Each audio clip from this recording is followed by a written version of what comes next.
Okay, so we're going to cover something we didn't cover in the stick catalyst. It's, as Chris and I learned about stepping, we're either going to step towards 3 o'clock or we're going to step to 1:30. Originally, I think the pattern was to step out to a side horse and then to cat. Step to the side in a horse and then throw the cat. So what that looks like is, we're talking about this pad being 3 o'clock, this pad being 1:30, so you know where the second step's going to go. So right now, as I was originally shown but not taught, I'm going to step out to here, rotate my hips, and then hit my cat stance. I've moved on a specific line.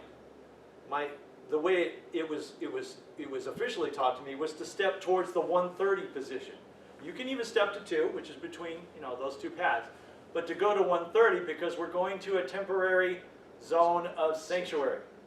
I am not in a temporary zone sanctuary, because if that stick could go here, it can go across, and then we're talking about lines of attack. So if I move inside the hand that's holding the weapon, I then get closer to the opponent, and I know that my foot, the ball of my left foot, is going to penetrate the body. Here, it's not going to penetrate anything. If the guy keeps moving, yes, he's going to run into my foot, but I'm going to bang this guy. I'm going to be here, the cat, and he's going to eat that. He's going to eat it big time. Okay.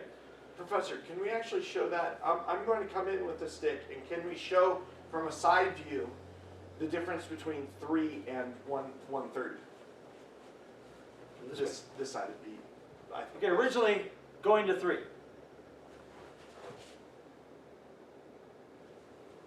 Now going to 1:30.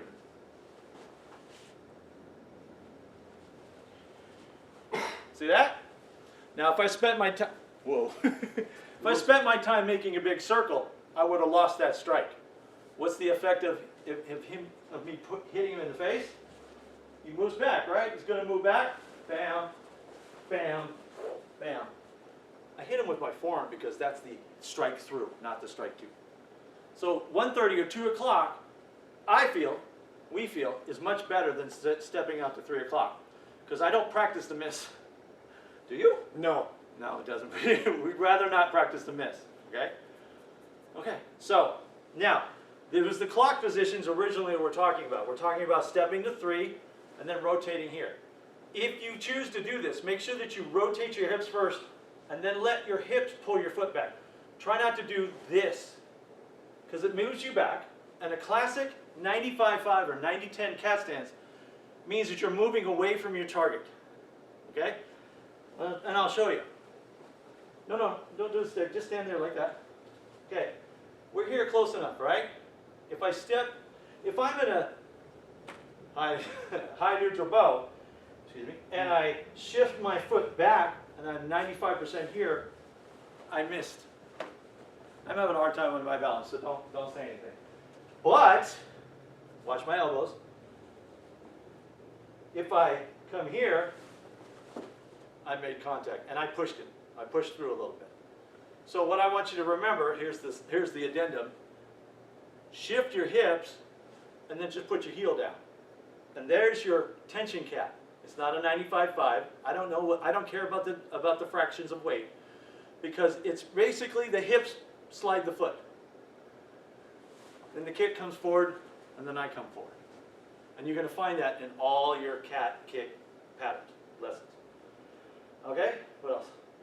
Well, I wanted to talk quickly about how we define certain lines. Oh, the lines. The lines. We have 4 primary lines, as we describe both in postmodern Kenpo and in Christian Kenpo.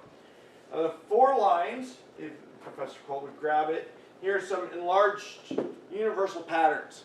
So we identify the 12 to 6 line as line 1. The 3 to 9 line is line 2. The line from 1:30 to 7:30 is line 3.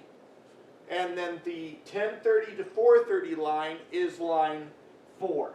These are just identifying numbers to help our students understand lines and different paths in which they can take. For instance, we use that when talking about going to 3 o'clock. If I'm starting here and stepping to 3, I am on line 2 in the universal pattern. Now, if I'm stepping towards 1:30, as the refined motion tells us, then I am going on to line 3.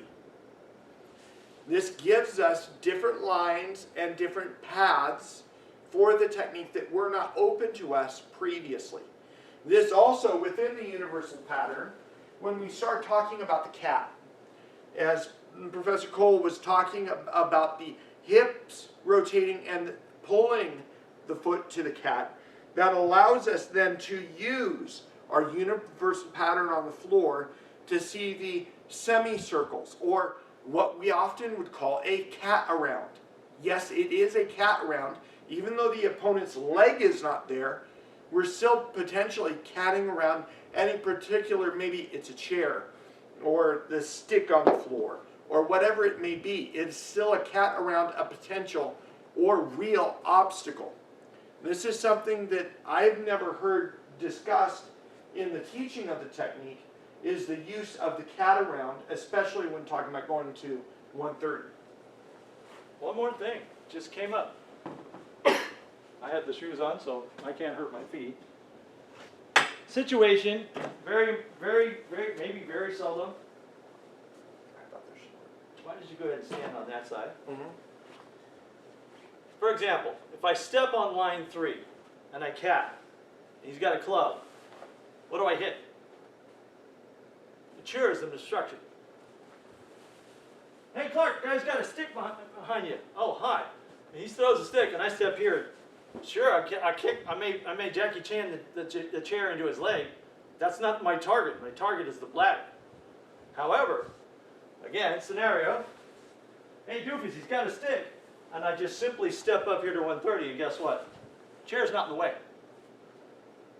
Because this pattern, it goes wherever I go.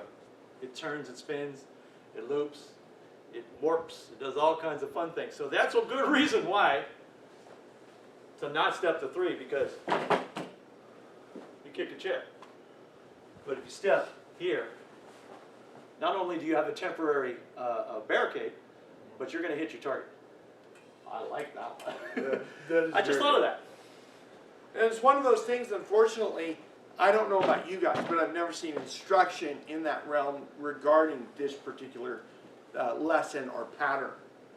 But with that, this was just an addendum to our previous discussion of the high neutral in regards to especially the transitional high neutral and the gauge leg in the stick catalyst or the club catalyst. But we wanted to expose you guys to the 4 primary lines. Hopefully you guys take that, use that. We subscribe to the Borg ideal, is we will assimilate your information, your culture, your knowledge, and if you don't want us to know it and understand it and use it, then don't show us. We grok what we see. And so this is part of not only the revisions from Pat, but also just seeing things such as the high neutral within the system, and then now backfilling or really putting addendums to the precursor patterns as we've previously been taught. It's our review of the 154. And it's thanks to all the people that we thanked beforehand that have had very important contributions to us. We are the lucky one, and we appreciate everything that you guys have ever done for us. With that, I think that's it. I think so. Catch you guys later.